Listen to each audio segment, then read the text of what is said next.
Welcome to the Deep Dive, where we grab your sources and plunge in to find the hidden gems, the surprising facts, and the truly useful insights that cut through the noise. Exactly. We're here to be your guides through the stack of articles, research, or even narrative excerpts you've brought us.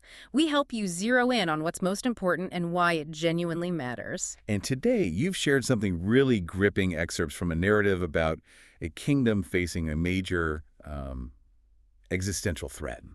Our mission for this deep dive. Well, we're going to pull out the critical strategic details, understand the motivations of the key players, and see just how much individual actions can actually reshape massive events. All delivered with those aha moments that stick with you. It's a journey into a world under immense pressure, where carefully laid plans meet chaos, and sometimes everything turns on a single brave act. Let's dive in. Okay, let's unpack this. The narrative opens with a high-level threat revealed through a captured document outlining Morgarath's plan. What did that tell the kingdom's leaders? Right. The absolute core of that captured plan was deception of feint. 500 Skandian mercenaries were supposedly headed through the Fens to hit three-step pass. Just 500. Seems small for a major attack. Exactly the point. The goal was to force Araluen to reinforce the pass, drawing troops away and leaving the plains vulnerable for Morgarath's real force, his massive Wargall army, to break out. Ah, okay. And the immediate reaction.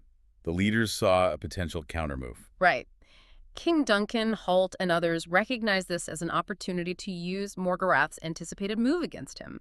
Instead of just reacting, they saw a chance to position their forces, potentially trapping Morgarath's army if he committed to the pass. So anticipating the anticipation.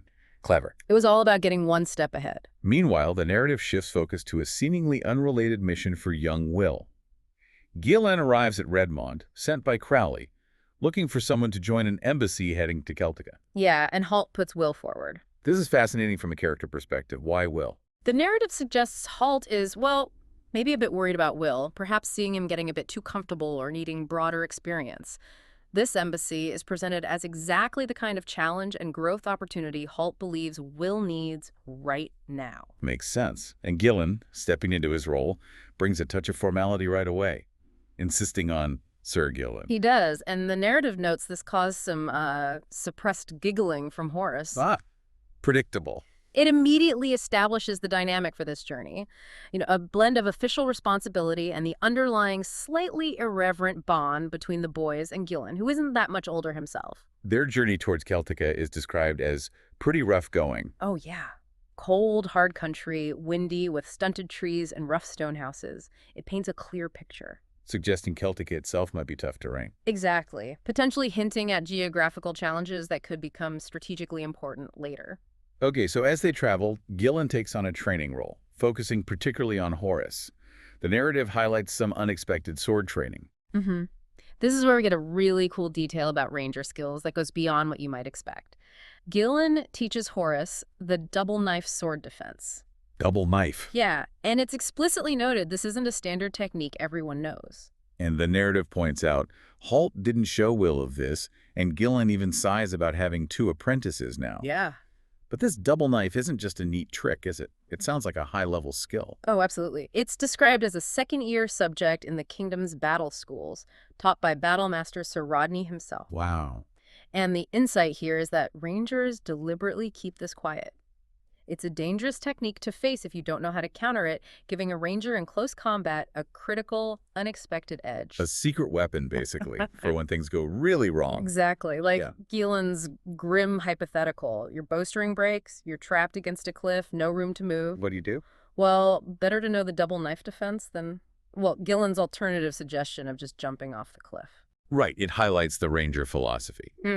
Be prepared for anything, even the absolute worst-case scenario in hand-to-hand. Precisely. Okay, switching gears back to Redmond, we get a glimpse into the day-to-day administration with Baron Arald and Lady Pauline. And the narrative mentions a bit of a brouhaha involving Halt. Yes, a moment of classic Halt disruption. He apparently threw Sir Digby, a commander, into the moat. He what? Not exactly standard protocol? Not at all. Baron Arald is clearly vexed by this, high-handedness. But the narrative shows Halt has a sharp point he's making. Like this. Halt argues that Digby was a fool for hiding men from a ranger who needed them, calling it a direct insult. But more importantly, Halt uses this incident to underscore the unique status of the Rangers. Their independence. Exactly. They don't technically answer to local barons, but to Ranger Command and ultimately the king himself. This highlights the distinct semi-independent chain of command. It allows them flexibility, but, well, it can also cause friction with local lords, like ending up in moats. Clearly. So Lady Pauline, head of the diplomatic corps, steps in. She does, to broker a compromise. Harold will officially express extreme vexation, which is basically a formal slap on the wrist. And she uses the moment cleverly, doesn't she? Brilliantly. It provides an opening for her to suggest sending her young courier, Alice, on her first solo mission with Halt as escort. So it solves multiple problems, redirects Halt, gives Alice experience. And gives her the protection of arguably the most capable ranger in the kingdom. It's a smart bit of political maneuvering from Lady Pauline. The narrative gives us a brief but clear picture of Alice, too. Tall, blonde, diplomatic apprentice. Wearing the bronze laurel branch, Halt observes that she's very good. And there's even a touch of backstory, noting she mentioned as a child wanting to marry Will. Yeah, just a little touch. It adds a layer of personal history and potential future connection, reminding you that these characters have pasts and relationships beyond the immediate crisis. Okay, let's rejoin Will's group as they reach the Celtica border. The scene described is unsettling. Definitely. The border post is deserted, unnervingly silent. The buildings are stone, reflecting the scarcity of wood, likely used for mining operations in the region. And the details inside add to the mystery. Food left out, clothes scattered. Gilan notes how unusual this is for the famously orderly Celts. It immediately raises red flags. This wasn't an orderly evacuation. Horace naturally jumps to the most terrifying conclusion. Plague. He vividly describes the symptoms, which is enough to understandably make Will nervous, feeling that lumpy dryness in his own throat. Yeah, blame him. But Gilan, the voice of reason, calmly dismantles the theory with a simple, practical observation. Which is? There are no bodies. Good point. A great moment showing that difference between fearful imagination and analytical observation. Ranger Skills 101. Absolutely. Despite the unease, they decide to stay in the deserted village for the night. Sleep sounds difficult on the rocky ground. Yeah, which leads to an impromptu training session to pass the time. It highlights the dedication of the boys, pushing themselves even in uncomfortable, tense situations. Then comes an unexpected encounter bandits, Bart and Carney. Right. Gilan handles them effortlessly, the narrative showcasing his serious combat skill, including using that ranger sax knife effectively. And he gets info out of them. Quickly. Confirms the bandits were just scavenging from the deserted towns, and this gives us a key insight into the world. The existence and efficiency of the thieves' grapevine. The what now? An incredibly fast intelligence network that operates among criminals outside official channels. Surprising detail. Even the criminal underworld has faster comms than some governments. But the bandits didn't cause the desertion. No. A new voice emerges, revealing the true reason. Wargulls have been attacking, driving people out, and crucially capturing some. And this new voice belongs to Evanlyn. Right. The narrative describes her appearance: short blonde hair, dressed like a boy, slender. She confirms the Wargull attacks have been ongoing for weeks. Most Celts fled southwest, but some were taken captive. And Gilan, always observant, notices something. He notices her hesitation when she mentions her mistress, and her clear relief at recognizing them as rangers. Thank God they're rangers, she says. What does he make of that? It leads to his suspicion, subtly noted, that she isn't who she claims to be. His reasoning is insightful. A noble would likely feel more comfortable in trusting around rangers than an ordinary maid would. It's a small detail, but it immediately makes Gilan question her identity. Interesting. Now, the focus shifts to who the Wargulls are capturing, specifically miners. Why miners? That becomes the central question. It does. Following the Wargulls is essential now, and Evanlyn provides crucial information about how the Wargulls initially got into Celtica. Fissure crossing? Yeah, crossing the cliffs using ropes and ladders at a remote spot. The fissure is described as this massive, hundreds of meters deep split in the earth, separating Celtica from Morgarath's domain. The idea of an army crossing it like that seems impossible. And for a large army, it is. But as they follow the Wargulls, the shocking truth is revealed. Morgarath isn't relying on ropes and ladders for his main force. What is he doing? They discover a huge bridge being built right across the fissure. A bridge? Across that? Big enough for an army? Substantial enough, yes. And suddenly, the mystery of the captured miners is solved. The Celts are known builders. Exactly. Evanlyn confirms the Celts are renowned for their skills as builders and tunnelers, precisely the skills the war goals completely lack. This explains why Morgarath needed them alive and forced into labor. Here's where it gets really, really interesting, though. The narrative points out that the original captured battle plans Halt and Will found didn't mention this bridge at all. Right, and this leads to a chilling realization for Will. Morgarath wanted those plans captured. He deliberately released partial, misleading information. To what end? What was the goal of this elaborate deception? The narrative connects it back to Halt's earlier lesson. When you can't see the reason for something, look for the possible result and ask yourself who might benefit from it. By focusing Araluen's attention solely on the feint at three-step pass via the fake plans, Morgarath ensures their forces concentrate there. This leaves the Fisher border thinly defended. Vulnerable to a surprise attack by his main Wargal army crossing the new bridge, hitting them from the rear. Exactly. The depth of Morgarath's strategic cunning, turning a supposed intelligence leak into his greatest weapon, is the key insight here. It's brilliant in a terrifying way. Will's scouting confirms the details of this devastating pincer movement. Yes. He finds the Valley Assembly area, sees Skandians there confirming their involvement, and overhears their plan. Which is? They came via southern cliffs, they'll cross the bridge and attack Araluen from the rear, coordinating with the three-step pass breakout. They even mention meeting up with Horace at Thorntree Forest. The picture becomes terrifyingly clear. Okay, shift back to King Duncan's main camp on the plains of Uthal. Gilan arrives, utterly exhausted, but bringing urgent news that connects these threads. Right. He reports that King Swithin's army, Celtica's king, is pinned down by Morgarath. And, critically, he reveals the truth about Evanlyn. She isn't just a maid. No. She is King Swithin's daughter, Princess Cassandra. She escaped while her maid was captured and likely killed in her place. The girl Will and Horace befriended is royalty. Wow. Duncan must be relieved she's safe, but also immediately concerned. Absolutely. He orders Gilan to find her right away. And Gilan reports she's with Will and Horace, safe for the moment. Yes, but Duncan reiterates the order. Find and protect the princess. Despite the immense danger they are now in, the narrative shows Evanlyn's remarkable determination. She insists on staying with Will and Horace. She does. She makes a compelling argument. She feels safer with them, the young rangers she trusts, than being left alone.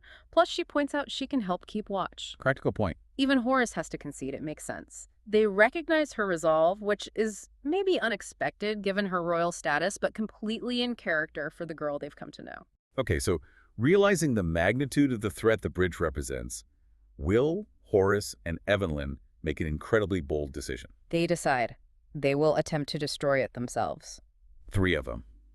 Against Morgarath's forces. It's desperate. Their plan is to burn it down. This requires fuel, and the narrative shows Horace has a surprising skill here.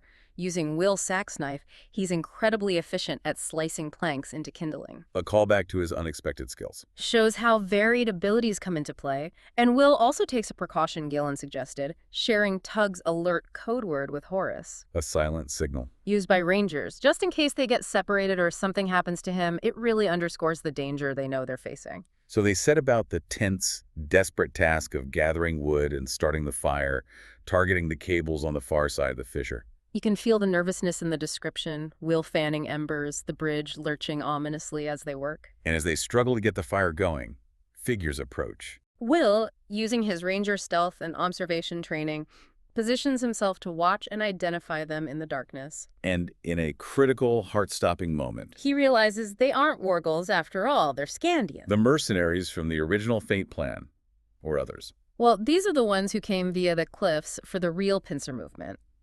And this encounter leads directly to the climax of this part of the story.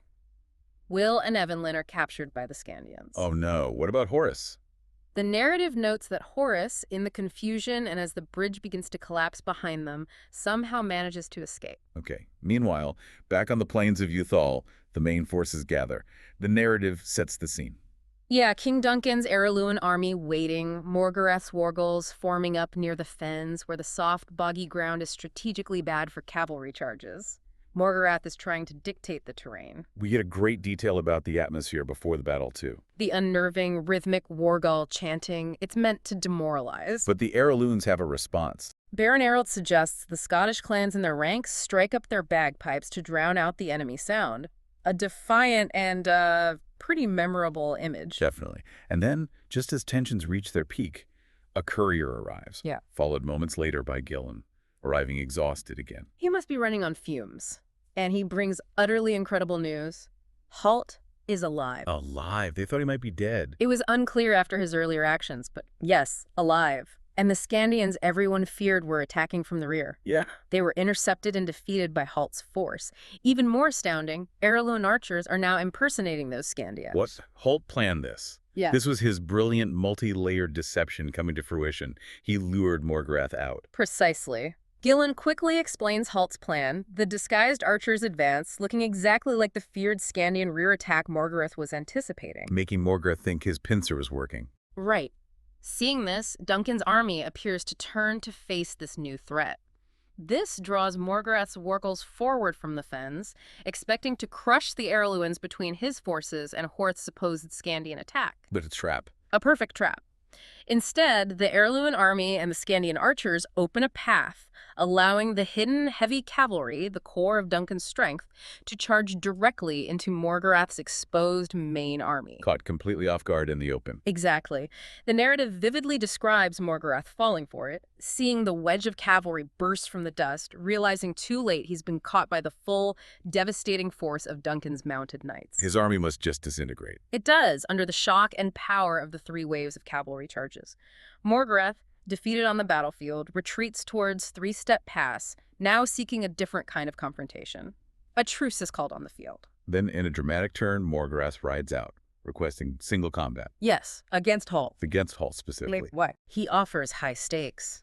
If Halt wins, Morgarath yields his claim. If Morgarath wins, Duncan yields the kingdom. He frames it as saving thousands of lives. But Errol calls him a traitor who deserves hanging. He does. But Halt sees the strategic reality that the wargals are mind-bound to Morgarath. They'd fight to the death if he were simply killed or captured. Single combat offers a potential end to the entire conflict without further bloodshed. It's a gamble, but maybe the only way to truly stop the wargals. So Holt accepts the challenge. He does, despite Duncan's desperate shout to stop him. And then, something completely unexpected happens. In a truly astonishing moment that seems to defy logic, Horace bursts from the ranks, runs forward, and throws his gauntlet right in the Black Lord's face, challenging Morgarath himself. Horace? Why would Horace do something so reckless? He's just a battle school apprentice. The narrative strongly suggests it was a moment of overwhelming, unplanned rage. Maybe fueled by seeing Morgarath, remembering his threat to Will, feeling helpless earlier. It wasn't a calculated move, but a raw, impulsive act of courage and fury. Wow. And Morgarath. Bound by the ancient rules of chivalry, once a challenge is accepted, he agrees to fight Horace. But he mocks the boy, fully expecting to kill him quickly. And he thinks this will get him Halt anyway. He believes killing Horace will infuriate Halt into challenging him next, regardless of the king's orders, thereby giving Morgarath the opponent he truly desires. The duel begins. How does it go? Morgarath attacks with brutal speed and power, wielding his huge broadsword. The narrative describes Horace's fight using his battle school training, desperately parrying the crushing blows, his shield literally bending under the force. Based on raw power, it sounds like a complete mismatch. It is, absolutely. But Horace relies on skill, agility, and sheer grit. The turning point comes when Morgarath's massive sword gets momentarily caught in Horace's damaged shield. An opening. Horace seizes that split-second opportunity, cutting upwards towards Morgarath's helmet. And then, the narrative describes the final, decisive blow. Horace dodges under Morgarath's horse, getting inside the reach of the broadsword, incredibly risky but necessary. He cuts upward with all his strength. The narrative states his sword finds its mark, hits Morgarath in the face, cuts his eye, splits his helmet, and kills him instantly. Morgarath is dead, just like that, killed by an apprentice. Just like that. The wargals react with howls of rage and confusion as the mind bond snaps. Horace, though severely injured, described with broken bones, a bleeding ear is taken for immediate treatment and is expected to recover. What's the reaction from his commander, Sir Rodney? His reaction is particularly memorable, yelling furiously at Horace for his monumental act of disobedience, even as the battle was won by that very act. It highlights the strict code of the battle school against individual, unauthorized action, no matter the outcome. Incredible. So the battle is won, Morgarath is defeated, but the fate of Will remains unknown. Right. The narrative shifts to Halt's frantic search among the dead from the earlier skirmish where the Skandians were defeated. He finds a dying Skandian. It's implied this might be Nordal, one of the group who captured Will among the fallen. And Halt questions him. Desperately. Asks about Will. The dying Skandian remembers the boy at the bridge and gives Halt crucial cryptic information. He's gone. The fens. Through the fens to the ships. To the ships. So Halt chases after them. A desperate, single-minded chase. The narrative describes the difficult, grueling pursuit through the treacherous fens. He even needs the help of his horse, Abelard, after falling deep into the mud. He's pushing himself to the limit. And he reaches the coast. Finally. And sees a Skandian wolf ship getting underway. A smaller boat pulling away from it towards the larger vessel. And there, he spots them. Will and Evanlyn. Being taken aboard the ship. No, he's too late. He's too far away. He can't reach them. He yells, fires arrows in frustration and desperation, but it's no use. He watches helplessly as they are pulled onto the ship, and it turns out to sea. That's heartbreaking. The final poignant moments described show Will watching Halt from the deck of the ship, tears streaming down his face, hearing Halt's voice carried on the wind across the water. What does Halt yell? Stay alive, don't give up, I'll find you wherever they take you. I promise. And Halt, left alone on the shore, watching the ship disappear over the horizon, makes that same silent, powerful promise to himself. Wow, okay. Diving into these narrative excerpts really pulled out some incredible moments. From the brilliant, multi-layered strategic deception Morgarath orchestrated with the captured plans and the hidden bridge, to the unexpected bravery of characters like Horace stepping up in that unbelievable duel, and Evanlyn, the princess, holding her own. And the critical role of intelligence, whether it's formal reports, a ranger's observation, or even that thieves' grapevine. It shows how a single crucial piece of information, like the existence of that bridge or the true identity of a captive girl, can completely change the course of events. And how individual skill and courage, whether it's the specialized ranger double knife defense or Horace's raw talent applied under impossible pressure, absolutely matter on the grand stage of war. Yeah, it's so much more than just recounting a battle. It's about the interplay of strategy, character, deception, and the deep, unbreakable promises made between people. Absolutely. Exploring the source material this way reveals those rich layers and connections you might otherwise miss. Definitely gives you a fuller picture. So what does this all mean for the characters and the kingdom? Morgarath is defeated, his army scattered. But Will and Evanlyn, the princess in disguise, are now prisoners of the Skandians, being taken somewhere through the fens to the ships. And Halt is left on the shore, having made that powerful, unwavering promise to find Will wherever he's taken. Which raises a fascinating question for you to consider. Given the brutal reputation of the Skandians and the vast, dangerous world they inhabit, what does the future hold for Will and Evanlyn as captives, and just how will Halt's relentless quest to find his apprentice unfold? Something to mull over until our next deep dive.